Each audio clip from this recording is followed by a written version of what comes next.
episode of Diversity Matters, a Fireside Chat series hosted by the PRCA's Equality, Diversity and Inclusion Committee. We live in the data age today. There's copious amounts of data on everything and anything. For most parts, there's an overflow of data. However, this data dries up when it comes to diversity, inclusion, equality, especially in Asia Pacific compared to, let's say, the Europe markets, Australia, or even the US. The diversity in this region, the cultural sensitivities and nuances make it challenging to gather meaningful data to drive the DEI journey across the region that we so require. The question of data within the communications industry in Asia Pacific adds to another dimension in this challenge that we face. With this in mind, we shine a spotlight on diversity in data and how we can drive meaningful change in the industry.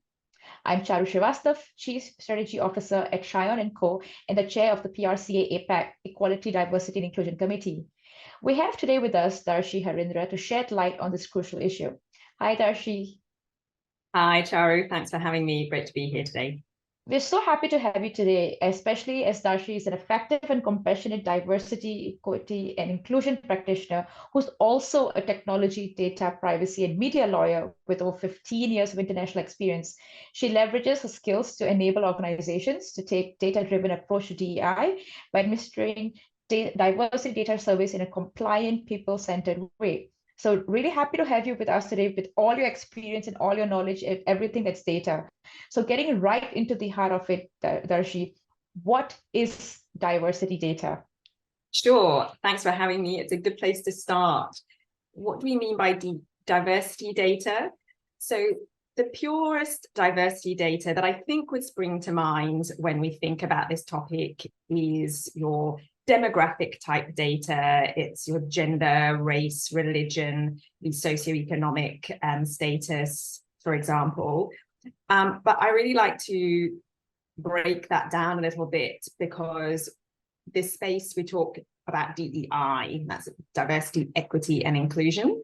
And I think it's important to break that down because it shows the breadth of what constitutes DEI and diversity data. So when we're talking about equity, we are talking about access to opportunities, and it could be the products and services, or it might be, internally, how long it's taking people to get promoted, and there's access to what an organization has to offer, and then being able to look at it at all the different intersections that might have come through your D for diversity data. So DEI data is very multifaceted. And when we come to inclusion, we're starting to go from that more quantitative demographic data into much more of a qualitative element to the data, because we're looking at data that helps us understand whether and to what extent an organization is really cultivating a culture where everyone feels that they are included and invested on the company's journey and meeting the corporate and broader goals. So that, I think, in a nutshell, is what we're talking to when we're referring to diversity data or DEI data. Yeah. That's very interesting. And I love, there's different facets to it, because many times when we think of data, we think quite one-dimensionally, right? So it's nice and it's actually interesting to see that. But also on that note, why is data important when it comes to the DEI conversation? Because, of course, it's not a new conversation. It's been on for a long time. So why is data so crucial for this conversation?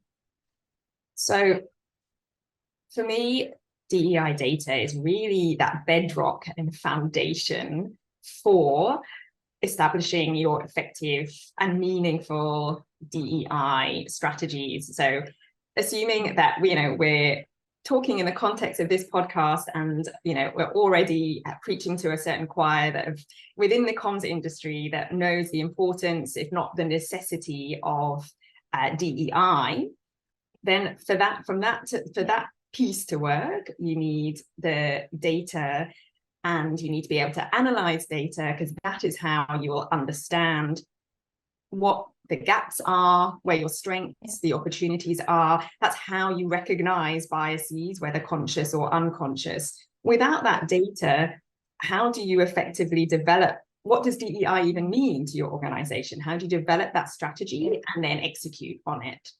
And then the importance of data continues beyond that foundation, because it's that regular and consistent audit process and checking back, that is the process by which you actually are able to measure the outcomes of the strategy that you're now enacting. Does that make sense?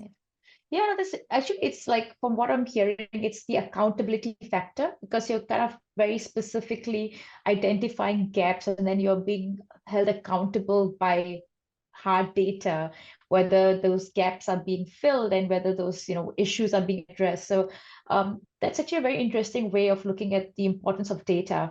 But then I guess the natural question, and again, to what I kind of referred to earlier on, there are challenges in gathering data. So what do you think, in your experience with the work you've done, especially in this region, what are some of the challenges and the opportunities? Because I mean, there's the flip side that of course it's difficult, but it is important, as you referred to. But what are the specific opportunities of using this data that we could find? Sure. So as you said, I think it's so important to give that accountability piece. It also informs your strategy. So my view is that without that data, you're kind of navigating blindfolded when it comes to how to affect deep change in the DEI space. So the opportunities, therefore, are that you get to shape the attitudes, you have an understanding of the insights, from the insights, and actually what your makeup is. And as well as the gaps, you also can see your strengths and how you can leverage those strengths, or where your groups kind of really sit in stronger positioning for you to then enhance that as well and give the support where it's due. And the challenges, so there are a lot, and particularly in the APAC region, as you mentioned in that intro, that cultural nuance within just the region itself. Actually, it both presents the challenge, but also highlights just the importance of being able to get some of that granular data sometimes. A lot of the challenge, for me, in my experience, does stem a bit largely from a fear. There's sometimes this sort of head in the sand, or that ostrich approach to, we're pretty sure if we actually dug to find out this data, we're not going to necessarily like what it says, or it may not shine us the most favorable light on us. And so then we can make some of those challenges bigger than they naturally are. I'll touch on those challenges for you. For one, collecting diversity data carries compliance obligations. Privacy is a big one, and I come from that background in privacy law as well, and so I very much appreciate the nuances that have to be navigated there, and particularly if we're dealing with multinationals, or as I said, across the different regions, there'll be different rules that apply, and they need to be navigated sensitively. You may have particular workplace relations, surveillance, anti-discrimination legislation, all of which needs to be taken into account before you embark on collecting the data. The other challenge is actually how you collect data and engage with your organization if there aren't high levels of trust.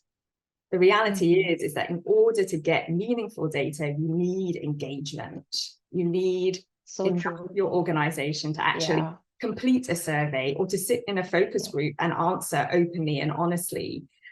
Trust becomes a factor. And I think also in this APAC region, culturally, it's not, people are not encouraged to be as open and outspoken as they can be in my experiences in Australia or in the UK, for example. Organizations tend to be a lot more hierarchical.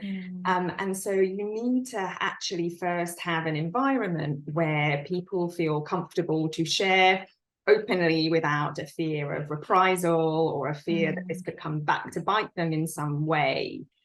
Because without that, then, and without those foundations in place, then actually you risk doing more harm than good by then, kind of releasing this big survey that's asking people to divulge the world. I think that these things often take a lot of time and thought, both in cultivating and creating that survey, but also in order to collect that data effectively, you need to have already put a lot of thought into what you're going to do with that data. And linked to accountability is transparency and communication. And is there a clear, consistent, open, transparent message being fed down from senior leadership throughout to managers and people leaders and to teams about why we want to collect this data, what are some of the actions that we're going to take, a clear commitment beforehand that you will be open and transparent about the results and the analyses. There have been a lot of times people say, oh, I filled this big survey out and then it went quiet. What happened? Yeah, right. So there's a lot of front loading that goes into it. Sure. That is, depending on which way you look at it, it's either these are the steps that you take, or as I said, when you've got that fear and a shame, it starts to become more of a challenge of, oh, it's just too hard basket. Or these tasks get often put into the hands of employee resource groups. They're put in the hands of employees who are doing this on top of their daily and their actual assigned roles. And again, it's easy to fall down to the bottom of the list because you don't have the capacity to give it thought and the sensitivity that it needs. So yeah, as I said, the challenges are there, but whether or not you can surmount them is really just about taking those first steps and getting yourself one by one. You know, the two things that really stand out for me from what you shared, of course, the trust part is so important. And I think that also goes hand in hand with, I love that you said the ostrich issue. And especially, you know, in these, things are, for all intents and purposes, business as usual, right? Nobody's actually up in arms. Again, as you said about the cultural nuances, it's also a region where people, as you said, they're not outspoken. If there are issues, people tend to swallow the bitter pill, you know, just keep your head down, get the work done. So for many various reasons, and obviously not for the right ones, many companies don't feel the need. So I guess that goes to that question about why should they do this difficult task? Like you said, there's so many challenges, there's so many issues, there's so much work that needs to be done even before the actual collection of data happens, right? So what is that actual benefit of bringing in? What are the opportunities that you can really tap onto in the data part? Because I mean, data is one thing, but what can the data help you? I mean, you said about gaps and stuff, but what are specific ways of the benefits on a longer term for companies? And especially maybe we could talk about the communications industry, right? Like, you know, how could that support us in being better in different ways? I mean, of course, we think about the most obvious ones, you know, oh, we can be better in the work that we have and the people that we hire. But what else do you see from your perspective that you think, you know, is worth going through those issues and those challenges of actually going on the journey? Yeah, I mean, I don't these days dwell too much on all the stats and the data, which I think have been sort of regurgitated and reiterated to death in terms of those fundamentals of why DEI is actually important, not just for inclusion and you know, these senses of well-being within your organization, but it does, you know, the data is very clear on how diverse and a diversity both in terms of the demographics and cognitive diversity allows for more creative teams, more productive workforces, higher profit margins, etc. I think that's all, that piece, that high level data element is quite understood.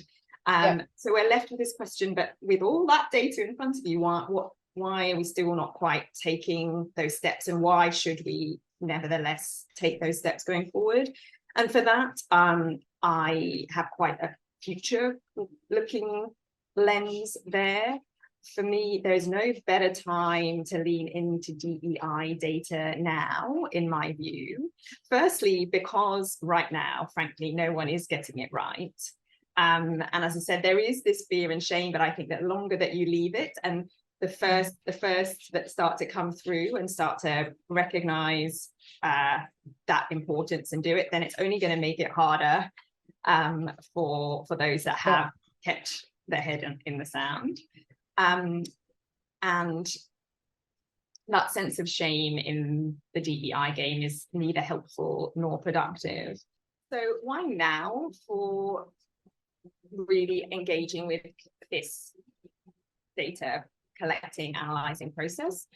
I have a really future sort of focused lens here, particularly with my backgrounds in the technology space. But attitudes and approaches to DEI will continually evolve and change with the changing economic, cultural, social, geopolitical tides. And we've already seen a zeitgeist of DEI in the past couple of years. You know, it started around the time of the pandemic.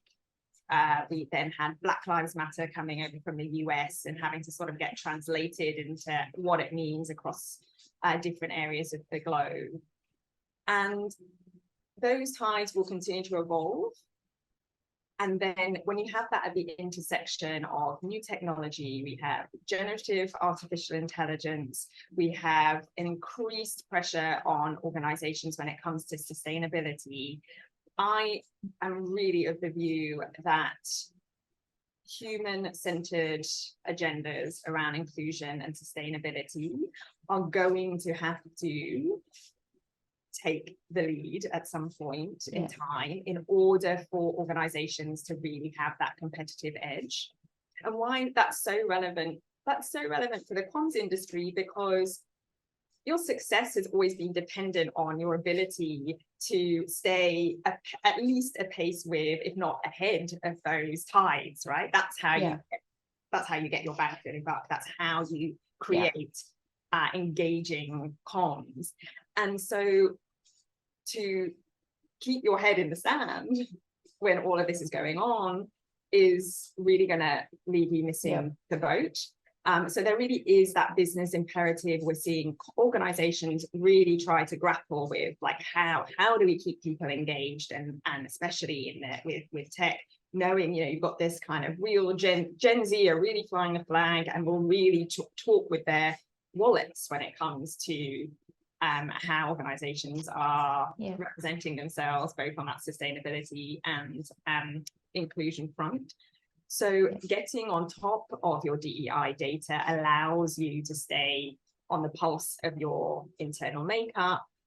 And that in turn, for the comms industry, has a very direct correlation to your client work, to your campaigns. You can be that voice in the room that can challenge the tone or the messaging of something. You have the opportunity to then be the leaders of innovation in your field and make it your USP. And so, yes, getting it right means that you do have to start breaking through some of these silos and galvanizing the right people. But actually, it can be both an effective way of addressing some of the challenges that we're being faced with every day. How do we deal with generative AI? How do we deal with all of these new things? Well, actually start to look at the people-centered element. And then you go, okay, how do we know, oh, we need to do X or Y? You need the data. Okay, how do we get the data? Okay, let's start that journey.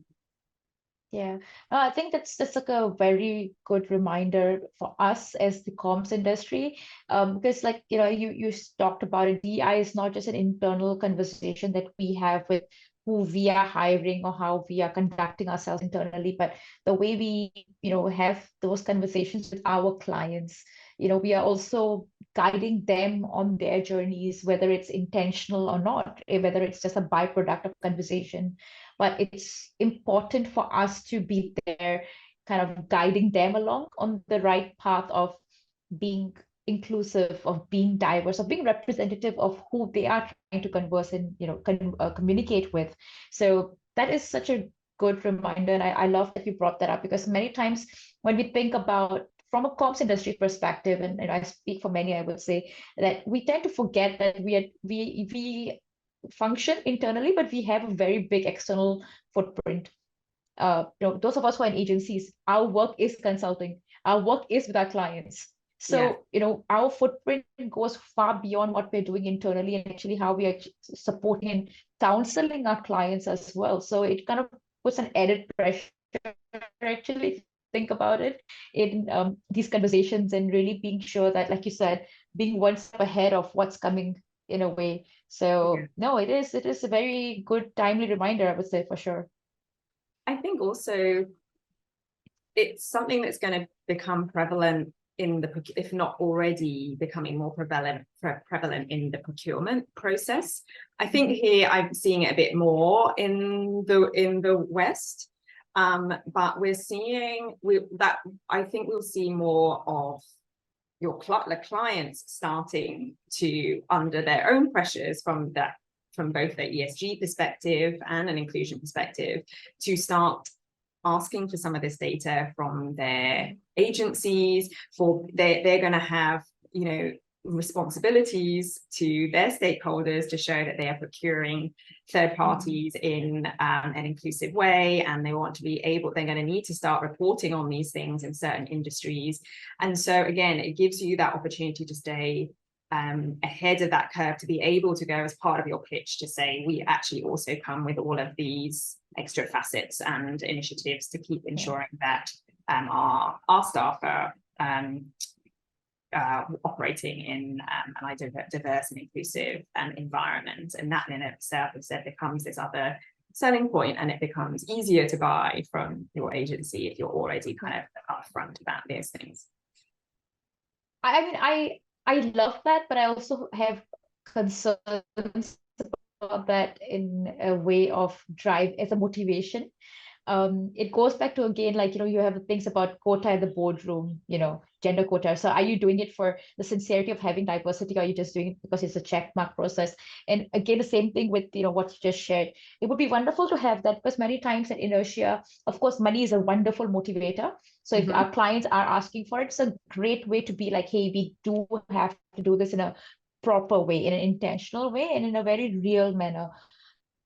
But then again, it's about the genuineness of that, you know, how authentic are you in those efforts? You know, you can have these things to show the client, but how much is it actually being embraced and actually being kind of rolled out internally after the procurement lenses out from the spotlight? So I always have, you know, I mean, personally, I always have these concerns about the motivators for these things. And I think we talked about this previously when we were having a conversation in that, right? You know, some people come and they say, hey, I want to check and track data because I want to, at the end of the day, apply for an award, and I need to show a difference in, you know, have I been instrumental in driving some change? And that always concerns me. Like, I've had people come up to me and be like, hey, you know, how do you measure diversity data, because I need to show it for an award entry, which, you know, you and I both agree that's not a motivator that's genuine in driving these conversations and actually driving this exercise and having data that's meaningful for change and not just for a wonderful award. Does that even mean that you are really a diverse employer? Are you really embracing your DEI within the company and the bigger opportunities that you talked about? So I think that's it's a concern there. I don't know if you have any thoughts on perhaps ways to get around it, or, you know, just generally what you think about those things, because I would think about those often, to be honest. Look, likewise. I mean, I'm in this, you know, I left corporate law to pursue this out of a real sense of purpose, and it's something I'm very passionate about. And if I have an organization come to me looking for help because they need to tick a box for an RFP that's due in a few weeks' time, my heart does sink a little. And I do feel passionately about the motivators being the right ones. But I also am a pragmatist, and I also believe in the power of processes, and actually, you know, continual and rigorously applied and consistently applied processes actually being a way to ultimately change those motivators. I don't think, I think that it's dangerous to come into the world of inclusion with this desire to just change hearts and minds. I don't think you can change the hearts and minds of people, but you can change the systems and processes. That I think in turn and over time, the view is, I think I would rather that all of those get implemented, and then we slowly work on the motivation as an offshoot. Because I think if I only worked with people that had that kind of really passionate inclusion for that human-centered sake, then I think progress would be slower, even slower than I think I do. So yeah, I would love everyone to really, really fully understand that. I actually think that in some ways, maybe that the newer challenges that technology brings might start to galvanize that. I'm sort of speculating a bit as to how much actually technology can kind of become the enemy, and it's like, and then people are kind of a bit more galvanized together regardless of all the labels and the groupings and everything, and whether that will channel solutions to be driven by, again, it might not be that pure inclusion, but it'll be a byproduct of saying, actually, we need to get more of that human element into it. You know, in our industries, it is about creativity, and we don't have to keep on finding a way to one up, you know, generative AI, whatever it is, and then that could be another byproduct, I guess.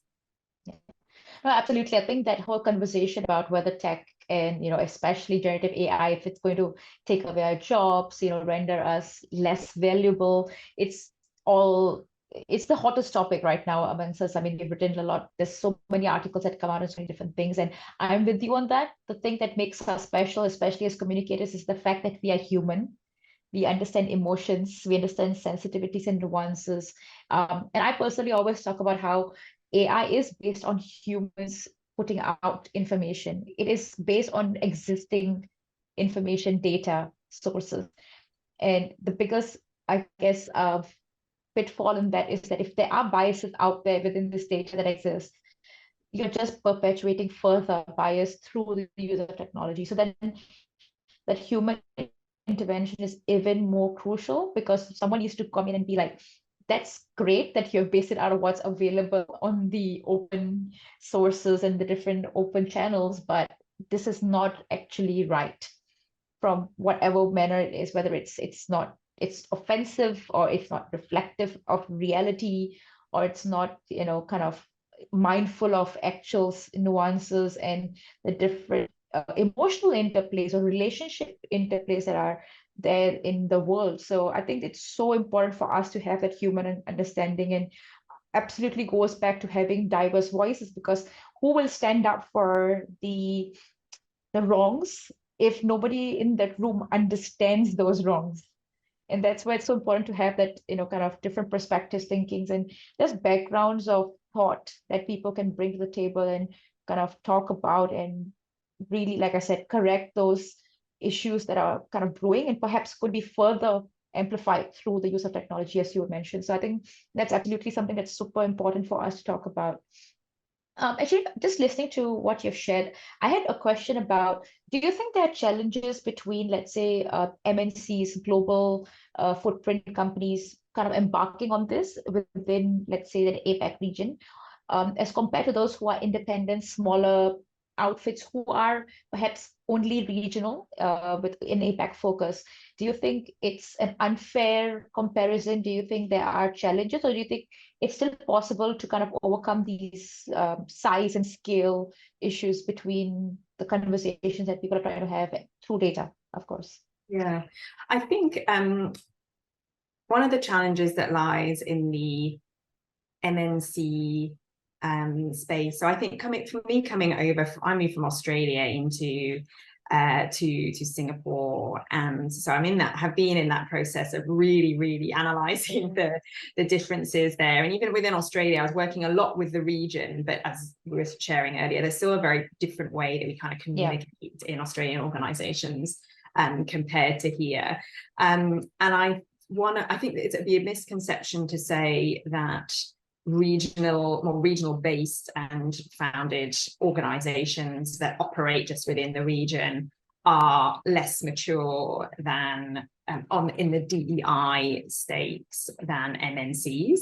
I think that has something that was a bit perpetuated a bit in the West. But actually what I found is they're doing plenty, and actually it becomes much more tailored because they have that smaller scale, and albeit that there is quite a lot of diversity within the regions, it can be a little bit more manageable, and you may have teams within each of those regions to be able to help with some of those efforts to address inclusion within the communities which those organizations are located. And with MNC, you have scale and you have resource. But what the added challenge is the localization piece that really needs to happen, and I'm not sure always gets the investment it needs. So if you have organizations that are headquartered in the UK, in the US, we mentioned Black Lives Matter, for example. I think that's a great example. That's it was an issue that is extremely pertinent in the US and many other Western countries. It became a global phenomenon through social media and the pandemic. But you and I know that Black Lives Matter doesn't mean the same thing in the Asia Pacific region. And that's not to say that there are not issues surrounding race and cultural backgrounds that should be addressed. And so when the problem with policies that get kind of handed down from on high, and there'll be this sort of one global DEI policy or these initiatives, there's not enough maybe resource and thought that gets put onto what does it actually mean in all the different regions where we have organizations. And I think that's certainly a role that I would like to play more of in this region. And as I kind of become part of those communities, just those discrepancies get much more highlighted to me. And you go, oh, I totally see where they're going with this, but this won't work over here. And then where I think that data is particularly prevalent is when you have senior stakeholders within the regional offices that are trying to communicate this with senior stakeholders or senior executives in the US or the UK, that, for example, is that the feedback is, oh, but where's the data for that? We go, no, this is our issue here. No, that's our issue here. And then the offices go, well, where's your data for that? And then we go back to this cycle. So that just shows, I think, the importance of having to try and make those steps towards collecting that data. And I think in terms of the localization piece, there's also that two-way sort of understanding where I don't think the nuances within regions within APAC is always the most effectively communicated to the US, who just go, oh, it's just Asia. And you and I know, and also, I mean, like, it's so diverse even within the region. It's not homogeneous region, so that adds more to it. I mean, when we talk about data, and then we talk about specifically, let's say, the communication industry, the one elephant in the room is the pay equity. And that, and obviously added to that is that the talent wars that we have in the industry. Do you think, again, talking about sensitivities, cultural, mindsets towards data and transparency, what do you think, how far can data help us in this situation? Because that's something that has been talked about again and again. We know there's discrepancies, we know there are things that have to be bettered, but we seem to be at a point of basically no movement. And I'm really curious to understand, do you think data can help us with this situation here? Saving some of the toughies for the end there, Charu, because this is something that really hit me within the region, because there are very different both regulatory and cultural norms in this region that are not really practiced at all when it comes to pay. So certainly in Australia, in terms of how people's pay can keep getting pegged to their previous salaries, and a real lack of transparency when it comes to pay, albeit that pay equity is an issue to some degree throughout the world, I think. And at its core, pay equity has to begin and end with the data, right? Because we need to know the data in order to be able to come up with some kind of transparent compensation framework. And then you need to be able to audit that to make sure that you're tracking against those. So to that regard, I think all of the principles I've raised today apply to pay equity, and similarly with talent wars. There's a clear correlation from data to outcomes, right? When it comes to attracting, retaining, developing talent, there is a space for data and analytics in terms of like skills mapping to kind of really see where there's demand and where we can get to, etc. Where I tend to hesitate, or where I'd say there's still probably a few more nuances to sort of figure out in terms of where that starting point should be, is that I think, as we've spoken a bit about, I think the cultural piece is a bit more of a challenge here, because it's just not as acceptable to speak about pay. And there is this sense of, if you can have high trust and reduce fear and shame, I think like you can do anything with data. But pay and pay equity, I think it gets to that nutty end, because there's a lot of fear and shame that exists around that.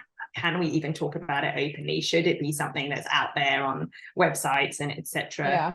I also, it is again, I mean, we've talked about some compliance obligations when it comes to collecting data more generally, but I think the same, your privacy, and there's a whole lot of regulatory nuances that will also apply. And again, you have different regulatory frameworks across the region, which would mean that if you're trying to benchmark something across the industry, it gets quite hard, because actually, can you benchmark that across APAC, or would it have to be country specific, because actually you have different rules that would apply to compensation there.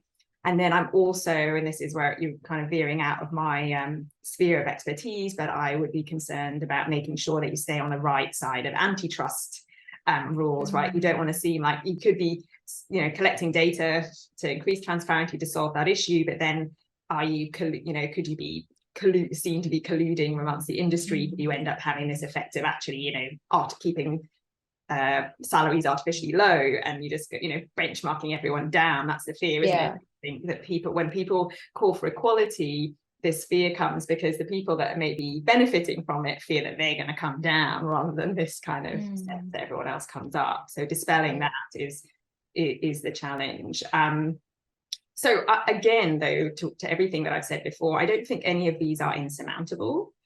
But it's just to say that we have to sort of start small and chip away. And I think foundationally, it's kind of working on that trust. It's starting to put the messaging across, really, of why this is important, starting it at that recruitment phase, at least, to start. And again, if you need to grandfather these things, can you still at least put in place something that starts now, so that you have a time to collect data going forward, so that you can then, in a few years' time, start to create a picture from what you have and see how the rest fits in.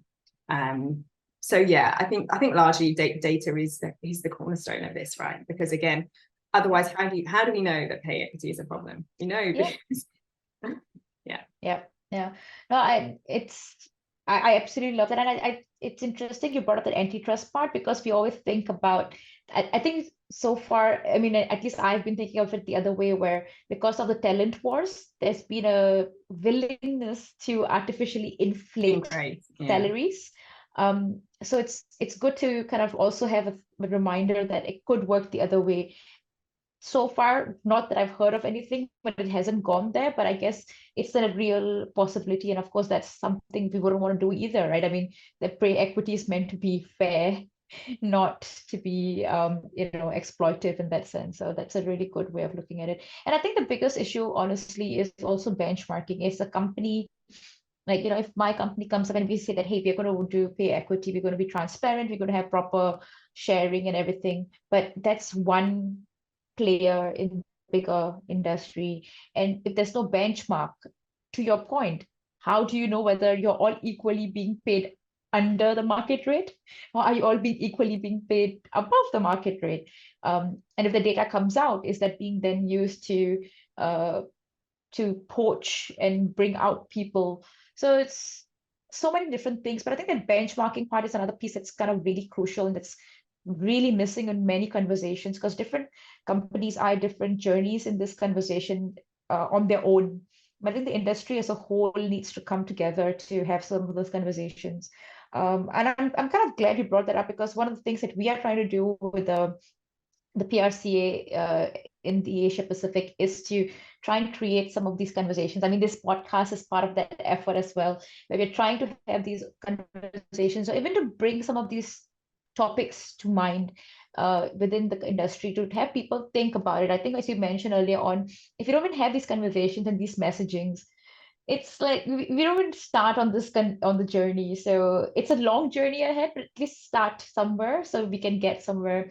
And one of the things that we are trying to create, especially with the ED&I committee, is a charter that we could use to kind of have a sort of a benchmark, not a data benchmark, but a benchmark of at least some attitudes and behaviors that we think are quite key. And what we would love to hear from you today, with everything we've talked about, what do you think is one thing that is that should be captured in this charter for us to, especially with this conversation towards data? Sure. Yes, the charter is the best place to start for trying to get organizations on the same page so you can get to a benchmarking level. And I'd have to say that, and it'll probably come as no surprise from what we've been discussing, but I think the bedrock of your charter is almost that commitment to regular DEI data collection and analysis. I think that's kind of my headline. And as we've sort of broken down, to very much your point, that is not saying that, or the intention behind those words is not to say that means you should be off, MNCs, global data surveys, everyone should be collecting everything. It's saying, that principle can be applied as appropriate for where your organization is at. And it can be small scale to start, because what I feel quite strongly is that actually even taking the steps to build the foundations for effective diversity data collection in and of itself fosters inclusion. Why? Because you might know that you need more trust. So we need to work on ways to create those spaces. We need to work on that messaging that comes down. So if you have that in your charter, it's everything kind of will stem to getting you to that place where then you can collect and analyze the data. So yeah, I guess that's what I love that. I just have one small follow-up to that, but you said regular. In your experience, what is regular? Yeah, so it's the idea behind the regular, and you could replace it with consistent, I think is important. Okay. It will vary, and it will vary depending on the scale. Almost in some ways, the smaller the scale, the more regular that would be helpful. So either you're getting small amounts of data, but irregular intervals, or, but equally, no one is going to sit down and fill a 30-minute long survey every quarter, right? You'll just get DEI survey fatigue. So I think there's always going to be that balance to be struck there. But it could be, though, these sort of, if you're having a weekly team meeting, it could be, beginning of every month or even fortnightly, a quick pulse, and where you have the same 5 questions, and it's, that agree to disagree kind of scale, and it's a talking point, and then it's something to feedback. And it means that when you're a senior stakeholder saying, oh, what's the data for that? Or you're asking for a resource, or you're asking for an initiative, you go, we've got 6 months of people saying A, B, C, and D. We tried this and it's worked on this scale. Maybe we can scale it up. You kind of empower your teams and your team leaders to figure out what works within that group, because you want to strike that balance between, let's say, it being meaningful and not creating a level of fatigue. But the consistency is required, because if you collect data one-off, you get a snapshot in time. So if you then want to measure the impact, you have to be able to regularly audit it. So again, that means that whatever data and the surveys that you're creating at the outset needs to be something sustainable that that on a quarterly basis, half yearly, annually, whatever it is. Yeah. So what I'm thinking also is that you need to be able to kind of map the data and the insights, and then making sure that you kind of keep a consistent eye on progress and development, and hopefully better steps that way. So Yeah. that's wonderful.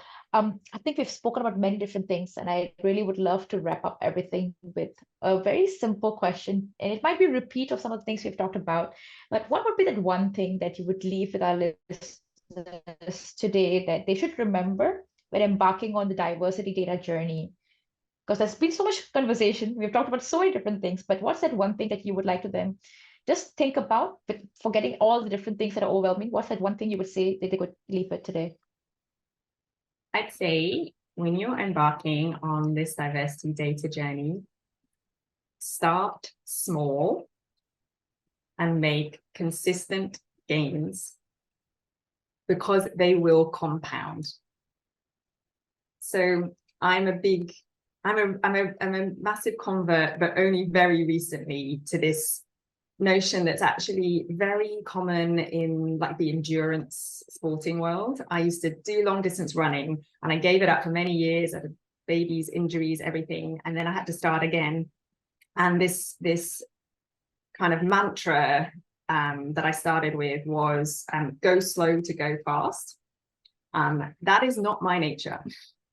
And I was starting to get back into running, and I read these books and they told me you've got to keep your heart rate down to this very narrow banding. For months, I could barely break out of a walk, because as soon as I jog, my heart rate goes up and I have to walk back down to keep it slow again. And I found it massively frustrating and was ready to jack it all in. But somehow, about within a year, I ended up doing a half marathon at a decent pace.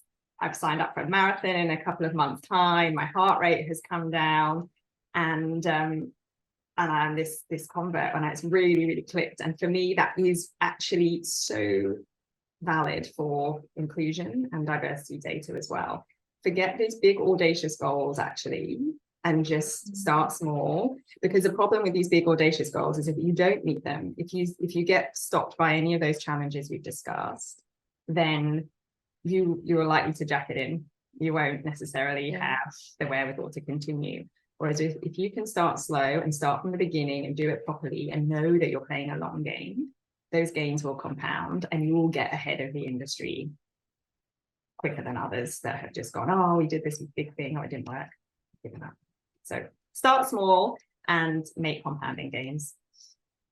Love that. I absolutely love that. And I love the story about your back to fitness thing as well, because honestly, the moment you said about like small compounding, I was like, yes, that sounds like gym experience that many of us have. We don't go in straight away thinking we're going to transform the next day. Really, the small steps that add up together. So I think that's a wonderful, wonderful reminder and a comparison between those two things. So thank you. It's been amazing. Thank you for having this, amazing insights and sharing with us. Thank you for being part of this episode. We really have enjoyed having you with us. And to everyone listening to the conversation, to our audience, we want to hear from them as well. We want to hear from you. Please to share your thoughts with us. You can contact us in any way possible with email. You can DM us if you're listening to us on on LinkedIn, on YouTube, on Spotify. Reach out to us. We'll be happy to pick up on your feedback. If you have any ideas and thoughts, we'll happy to bring them into future episodes as well. Feel free to share this with your bosses, with your colleagues, with your teams. And we look forward to see you in the next episode. But for today, thank you so much, Dharshi. We really have been very happy to have you on board with us. Thank you for sharing your wealth of knowledge and expertise and experience. And we hope to see compounding gains in the industry. Absolutely. My pleasure, Charu. Thank you. Thank you.